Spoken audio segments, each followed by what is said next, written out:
Você já parou para pensar que a história da humanidade, cada império e cada era, pode ter sido escrita antes mesmo de acontecer? O que você está prestes a ver não é apenas uma história antiga ou uma parábola religiosa. É um mapa divinamente traçado do destino das civilizações, revelado a um rei pagão há milênios. Uma visão que não só previu o futuro com precisão impressionante, mas que também nos mostra exatamente onde estamos nesta linha do tempo hoje. Prepare-se, porque a profecia de Daniel 2 vai mudar sua forma de ver o mundo, e talvez a si mesmo. Milênios atrás, o rei Nabucodonosor da Babilônia, um dos homens mais poderosos que já pisou na terra, teve um sonho perturbador. Tão inquietante que tirou seu sono, mas tão esquecido que ele não conseguia se lembrar dos detalhes. Exigiu que seus sábios não apenas interpretassem o sonho, mas que também o revelassem. Quando nenhum deles conseguiu, um jovem cativo chamado Daniel, com a sabedoria que vinha do próprio Deus, não só contou o sonho ao rei, mas também o interpretou. Ele descreveu uma estátua colossal, brilhante, mas terrivelmente fragmentada. Não era uma obra de arte qualquer. Era a revelação mais impressionante da linha do tempo da humanidade já registrada. Uma profecia viva que se desdobra diante dos nossos olhos, século após século. Daniel descreveu uma estátua magnífica, mas composta de materiais que se deterioravam do topo para a sua base. Uma representação perfeita de impérios humanos, gloriosos no início, mas cada vez mais frágeis à medida que o tempo avançava. Essa estátua não era um capricho, mas a mais clara e detalhada visão do futuro global, uma sucessão de reinos que dominariam o mundo. A cabeça, reluzente e imponente, era de ouro puro. Daniel revelou ao rei Nabucodonosor: "Tu és a cabeça de ouro." Essa era a Babilônia, o império que, sob a liderança de Nabucodonosor, alcançou um poder sem precedentes. Era a manifestação de riqueza, glória e autoridade absoluta, a joia da Mesopotâmia, com seus jardins suspensos e suas muralhas lendárias. Nada parecia capaz de deter sua hegemonia. Contudo, essa magnificência era tão passageira quanto um pôr do sol. A história nos mostra que, apesar de todo o seu esplendor, a Babilônia não duraria. Seu poder e brilho eram finitos, como todo o ouro, por mais puro que fosse, que pode ser derretido ou roubado. Logo abaixo da cabeça de ouro, vinham o peito e os braços de prata. Daniel explicou que, após Babilônia, surgiria outro reino, inferior em glória, mas ainda poderoso. Este foi o Império Medo-Persa, que conquistou a Babilônia em 539 a.C. Sua representação em prata, menos valiosa que o ouro, indicava uma menor opulência e brilho comparado à Babilônia. No entanto, sua estrutura com 2 braços simbolizava a união das Medos e dos Persas, um império dividido desde o seu início, mas militarmente robusto e vasto, expandindo suas fronteiras como nenhum outro antes. A prata, embora menos lustrosa que o ouro, é mais densa e resistente, mostrando uma força organizacional e militar que superaria a Babilônia. Mas, assim como a prata, que pode manchar e ser corroída, este império também teve seu tempo e passou. A próxima seção da estátua era o ventre e as coxas de bronze. O Império Grego, liderado pelo lendário Alexandre, o Grande, irrompeu na cena mundial com uma velocidade e uma ferocidade que assombrou o mundo conhecido. O bronze, mais forte e resistente que a prata aparente à guerra, mas menos valioso, simbolizava a forma como Alexandre e seus exércitos gregos varreram o Império Persa. Em poucas décadas, Alexandre conquistou vastas extensões de terra, espalhando a cultura helênica e estabelecendo um legado que ecoa até hoje. Sua máquina de guerra era implacável e sua influência cultural avassaladora. Mas até mesmo Alexandre, o conquistador invencível, não pôde conquistar a morte. Ele morreu jovem e seu império foi dividido entre seus generais, mostrando que, por mais forte e impactante que um reino humano seja, ele tem um fim. Chegamos então às pernas de ferro. Estas representavam o Império Romano, que sucedeu à Grécia e dominou o mundo por séculos, esmagando tudo em seu caminho. O ferro é o metal que, por sua natureza, representa força bruta e capacidade de submeter e quebrar. Roma foi isso e muito mais.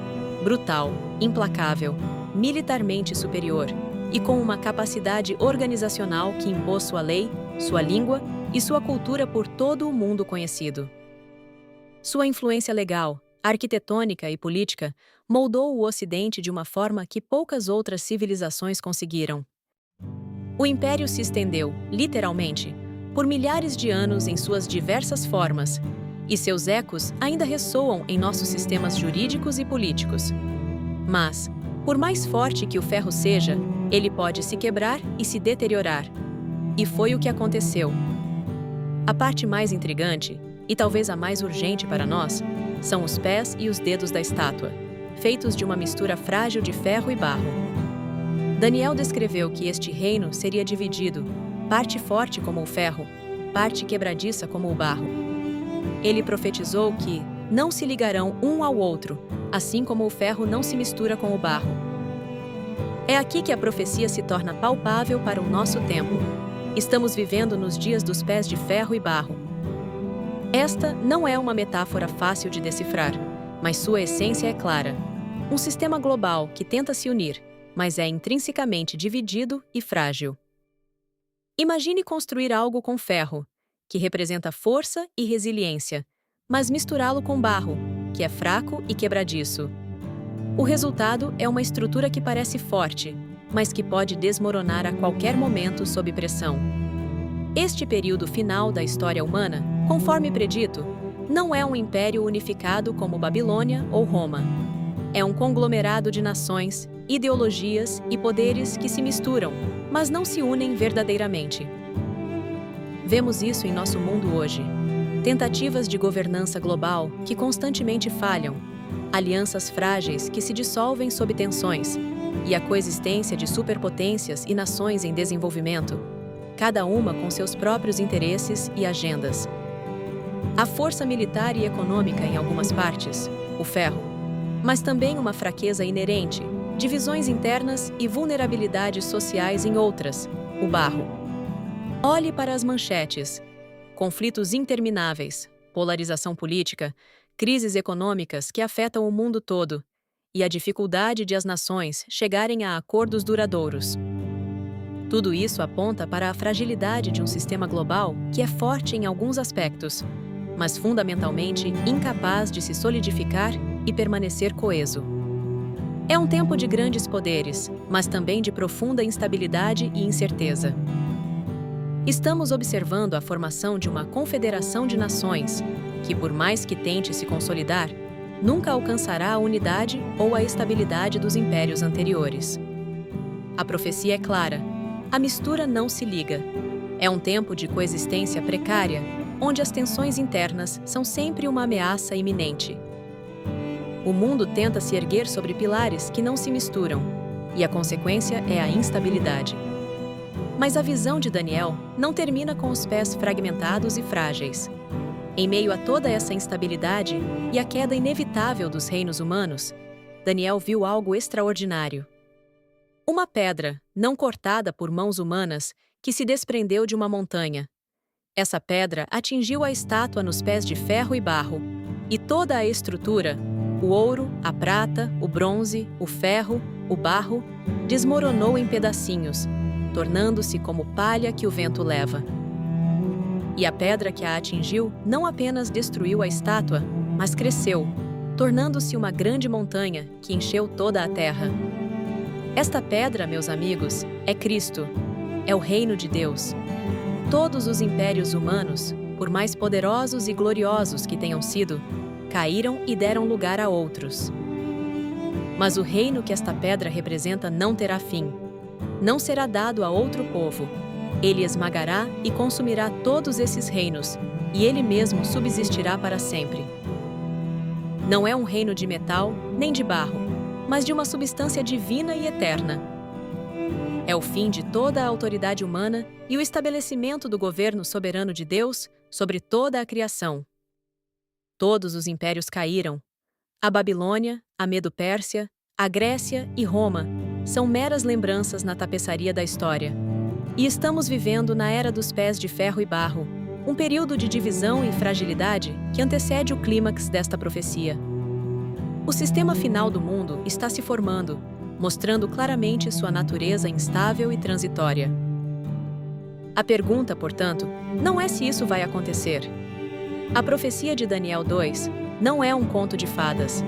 É um plano divino que tem se desenrolado com precisão impecável ao longo dos milênios. A única pergunta que resta para nós, que vivemos neste momento crucial da história, é: você está pronto para o reino eterno, que não será abalado, que não terá fim e que vem para esmagar todos os reinos humanos? Para entender mais sobre como essas profecias bíblicas impactam o seu futuro, clique no próximo vídeo. Inscreva-se para acompanhar os próximos dias do Plano Profético.